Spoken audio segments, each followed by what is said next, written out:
Benny, what's that?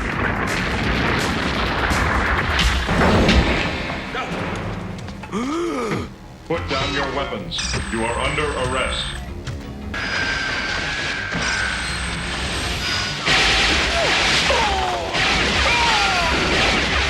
Hit it, Jake! The situation is now under control. Amazing. I was following my prime directive.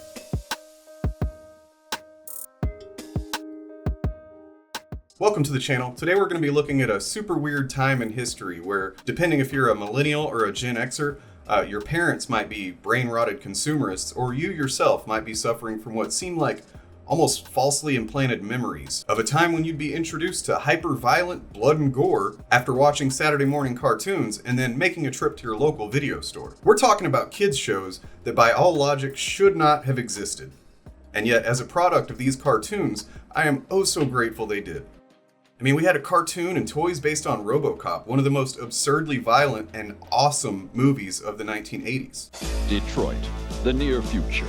Officer Alex J. Murphy and his partner Ann Lewis fight to rid the decaying city of the criminal element which infests it. After being mortally wounded in the line of duty, Officer Murphy is outfitted by OCP with bulletproof titanium robotic parts and with computer-enhanced motor and sensory capabilities. He has become the ultimate super cop. RoboCop. Rated R. That's just to name one. But what cartoons do kids have today? Seriously, what cartoons do kids have today? I have no idea. Let me ask my Discord server, Actual Fan Space, which you can join using the link below in the description.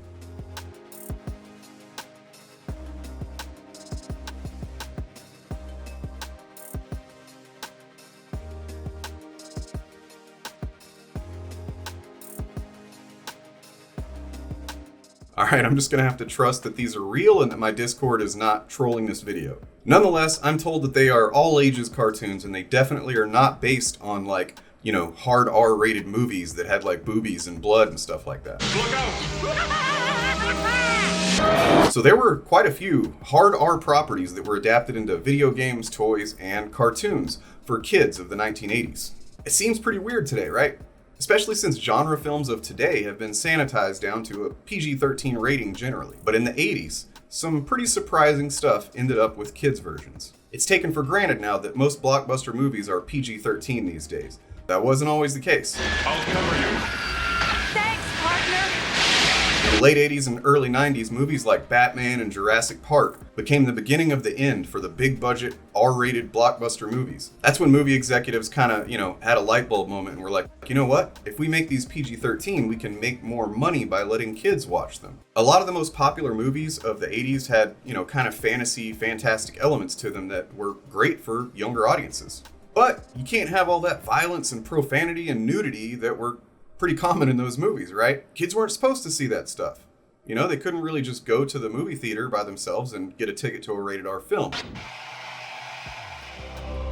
But they could see them at home. I mean, once they were released on HBO or you had a friend who had access to, the videos or whatever, kids were being introduced to this stuff anyway. By the way, let me know in the comments if you think of any other cartoons based on R-rated properties that I don't talk about here. And, let me know in the comments if you want to see another video on the toys specifically or the video games that are based on R-rated properties. And yeah, if you dig this video, hit that like button so that you let me know that you want more of this bizarre trend explored. Be sure to subscribe too, and if you want to support the channel, there's some crap on screen and in the description that you can, follow that and support the channel. Onward to the badass corruption of 1980s youth. But first, a little bit of history on why exactly this phenomenon even happened. Then we'll look at some specific examples of just how fucked up it was. Let's see what Dr. McNamara has to offer. Thank you, sir.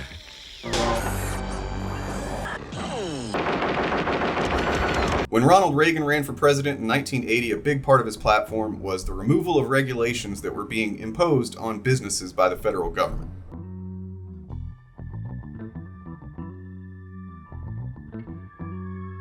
President Ronald Reagan, my hero. And after he was elected, he appointed Mark Fowler, who was a pretty big fan of deregulation himself, as commissioner of the FCC.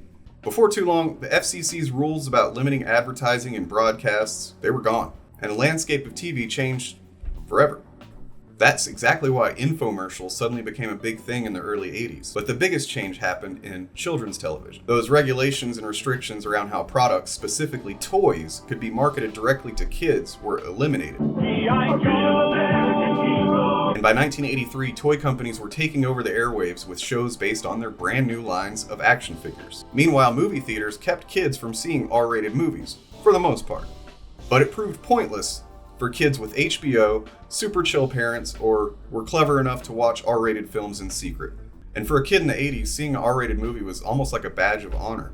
You could go to your friends and be like, oh, I saw this movie and it's, it's so bloody, it's got boobs in it. What? Boobs? Kids love action adventure stories, right? With like loud noises, explosions, and cool looking characters. Especially in the 80s when most shit was marketed to boys. Movies like RoboCop, Terminator, and, the later Rambo movies, they all had these elements. And then inevitably, kids started to gravitate towards these characters that were never intended for them. I mean, RoboCop the movie is a hyper-violent satire of consumerism and corporate culture, but to a kid, RoboCop just looks awesome, and you really want a toy of him to play with. Cops, C-O-P-S, was basically a G.I. Joe knockoff with a team of sci-fi police officers led by a dude named Bulletproof Vest. He was basically just a kid's cartoon version of RoboCop. He even had an origin story where he was, mortally wounded and rebuilt as a cyborg. But why would any self-respecting, coked-out studio executive make a whole new original thing when they could just go ahead and get the license for the thing that already had brand name recognition? I mean, kids were already staying up late to watch this stuff on HBO or over at their friend's house on the weekends or, when they're hanging out with their more lenient divorced parent. All they had to do with stuff like RoboCop was just file the edges down. They had to adhere to certain broadcast standards and practices about like never showing blood or using the word kill, which is why a lot of children's cartoons in the 80s that had a bunch of action and guns in them just shot lasers. The first one we'll look at today is Rambo, the Force of Freedom. Rambo.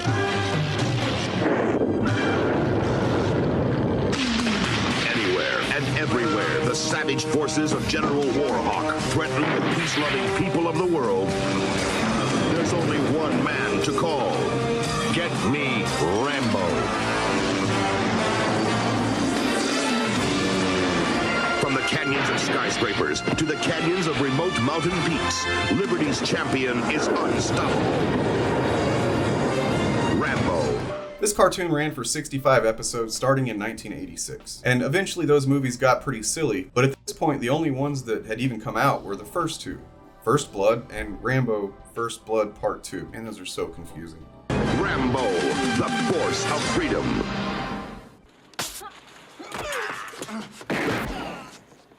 Rambo. The first one is a thriller about a Vietnam veteran who's suffering with PTSD.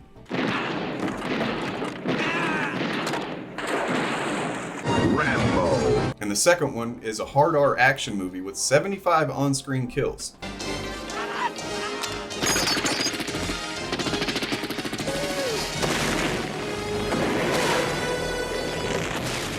Rambo. And some television executives and toy executives looked at this and said, we should get kids into this right-wing fever dream. Rambo. This show only lasted a few months, and it was super, super bizarre. This should make you lose your grip.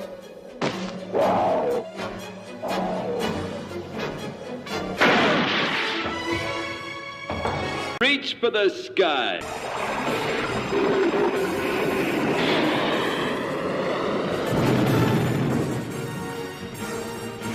Rambo. Like just a weird cartoon for being Rambo, right? Sorry, fellas.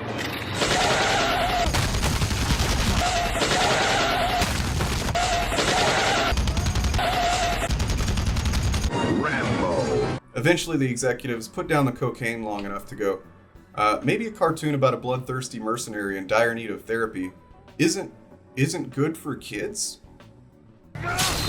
Rambo. This is where I get off. Rambo. So you're the little sneak thief who's been stealing my apples. You know that's not cool. If you want an apple, ask for it. Rambo. Conan the Barbarian has a long and storied history with all kinds of adaptations. In the 80s, he'd already been a fixture in Marvel Comics for decades.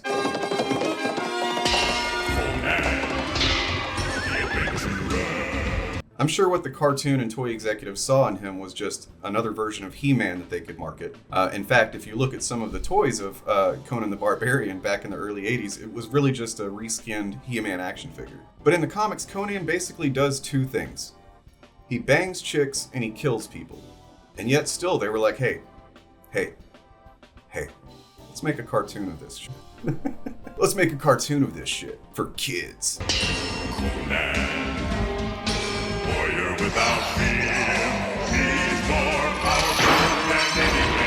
In the movies, in the comics, Conan the Barbarian's family was murdered savagely. In the comics, they were turned to stone. Conan, the mightiest warrior ever. His quest to undo the spell of living stone cast upon his family. And he does have a huge sword in the cartoon, but he never actually kills anybody with it. He just swings it around, waves it near them, and then the magic of his sword sends them back to another dimension. By driving the evil serpent men back into another dimension and vanquishing their leader, the cruel wizard Raphamon.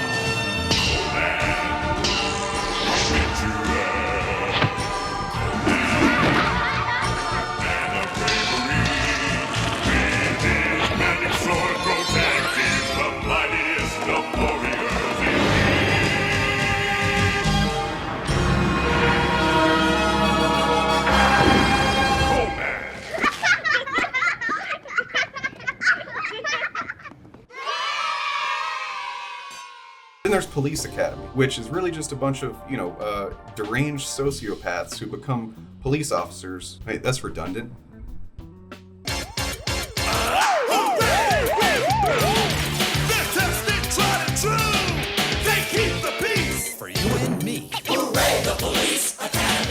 They become police officers and they, use their power to kind of generally be gross, shady weirdos, and there's some good jokes in there, but then there's also some jokes that What's your name, cadet? Thompson, sir. You live around here? No, sir. What's your telephone number, Thompson? Come on, eyes front, telephone number. 555-2467, sir. Okay, let's see the thighs. Come on, I haven't got all day. The thighs. yikes. No! Ouch! Ouch! Okay, that's how it's done. Who's next? That's me! I love you. We'll both go. I'll love you. I mean, some of this stuff in just the first movie alone is like... Cover off and freeze! Cover off and freeze! Well, there's sure a lot of spades around here. Yikes. Who watched this and thought kids needed a version of it? But I'll tell you what, one of my first comic books ever was Police Academy #1, based on this animated series. So stupid. Tell him, Gordy. But by far the oddest one to me is Toxic Crusaders. Toxic Crusaders, Toxic Crusaders. I had no friends, no girls that hugged me till I got radioactive ugly. Toxic Crusaders. And I was a big fan of this show. I had the toys too. What's that, Toxie? Yes, that's right. The Toxic Crusaders work for the environment. That's right. They're good cartoons. They're environmental. All three of us were turned into hideously deformed creatures with superhuman size and strength by accident. That's right. I was a soldier in the army when I fell into a radioactive swamp. And I was a pilot when I flew through a hole in the ozone and crashed my plane into a silo of radioactive pepper. Toxic Crusaders was an environmentalist superhero cartoon based on Troma's The Toxic Avenger.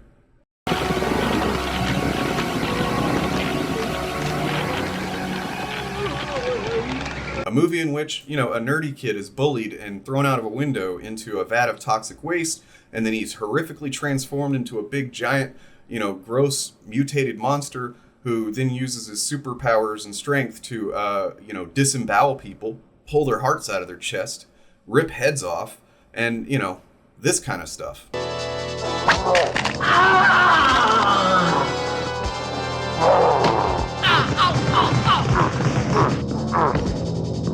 But it makes a a weird kind of sense, this one, that somebody looked at this and was like, you know what? We can work with this. At this point in the late 80s, early 90s, environmentalism, environmental awareness was kind of becoming a new buzzword, a new trend, right? Celebrate Earth Day every day. Start thinking, start recycling. It's not a coincidence that this show came out around the same time as Captain Planet.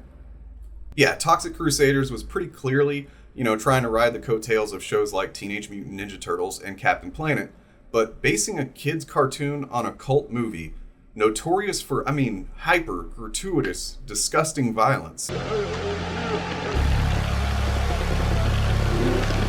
and hyper, gratuitous, exploitative nudity. Pretty weird choice, man. It's pretty weird. Pretty weird.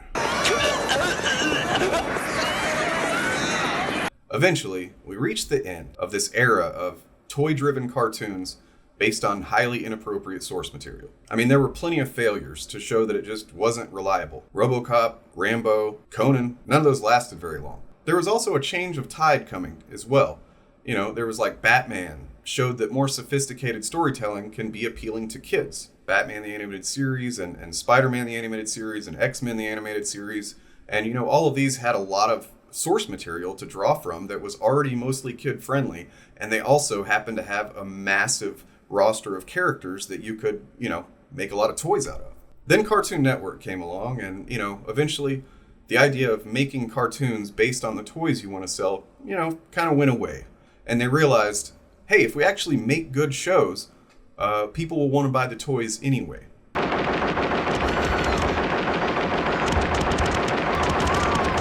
This proves beyond a shadow of a doubt that RoboCop is an utter failure. Hey, if this video gets enough views, I'll do another video on the toy aspect of it, as well as another one on the video games based on R-rated stuff. There were Nintendo games for Friday the 13th, Nightmare on Elm Street, and all kinds of toys from Aliens, Terminator. It was a weird time, man. So share and comment, and let me know which ones did you watch, which ones did I miss. And remember, kiddos, fandom is for all. Be ambassadors, not gatekeepers. This cartoon show should have gone into syndication, and I would have become a very rich man. Toxie was well on his way to becoming a household word, and we were going to have all this great merchandise to shill. And then the evil men from the big corporations came, and they took Toxie away. Can you say devil-worshipping international media conglomerate?